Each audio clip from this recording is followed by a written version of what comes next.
Have you ever been in a situation where you're expected to perform? Whether it's giving a presentation at work, attending a social event, or even just making a phone call. And suddenly, your mind goes blank and your body starts to betray you. Your heart races, your palms sweat, and your thoughts spiral with, what if I mess up? Or what if they judge me? Despite trying to calm yourself, the anxiety only intensifies, and it becomes harder to focus, breathe, or even speak. This is what life with anxiety disorder can feel like. Simple tasks become overwhelming, leaving you exhausted, self-conscious, and often avoiding situations that might trigger those same feelings. If this sounds familiar, you're not alone. I've been there too, and as someone who used to struggle with anxiety disorder, I hated it. That's why I worked on finding ways to manage it. Today, I want to share with you a 3-step roadmap that helped me manage my anxiety. Step 1. First aid.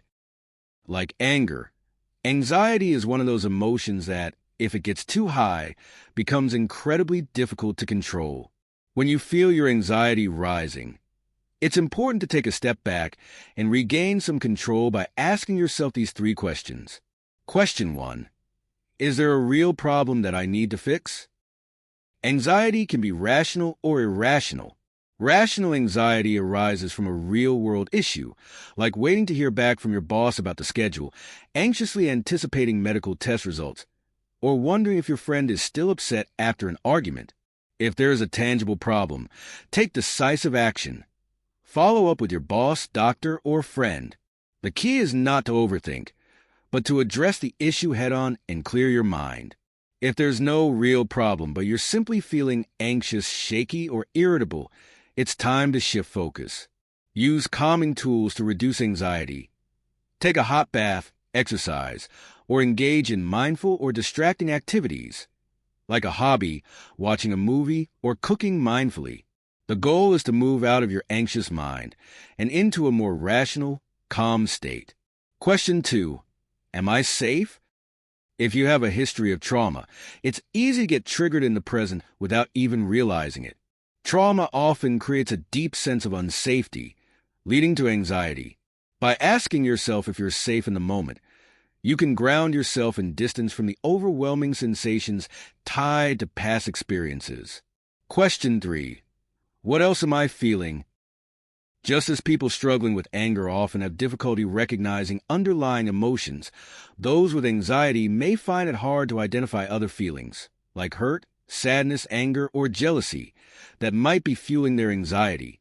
The goal is to expand your emotional awareness and use these feelings as valuable insight. In the beginning, you may only recognize anxiety, but over time, you might notice other emotions creeping in, like being annoyed by something your partner said earlier. When this happens, act on it. Send a text to your partner expressing how you felt. This isn't about the specific situation, but about retraining your brain and broadening your emotional awareness.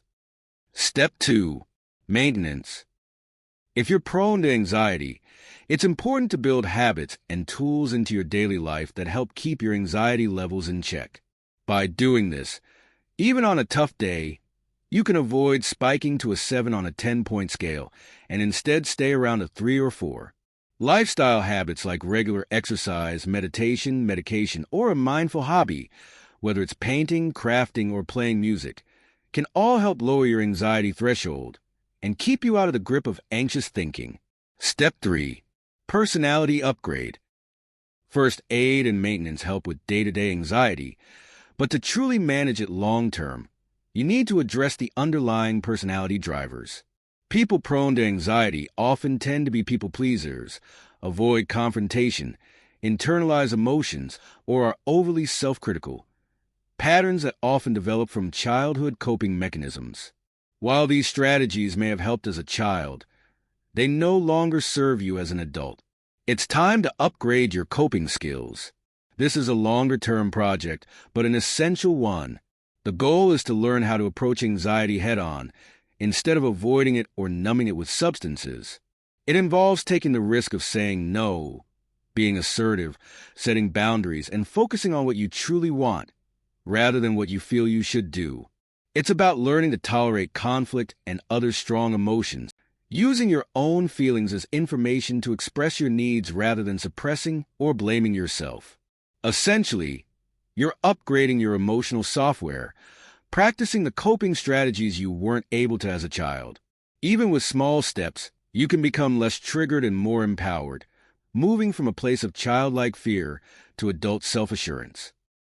The key to reducing anxiety is running toward it, stepping outside your comfort zone, challenging yourself, and taking risks no matter how small. The situation itself doesn't matter as much as how you respond. By confronting your anxiety, you build self-confidence and shift your perspective. The world is not as dangerous as your anxious brain once told you, and you are more capable than you realize.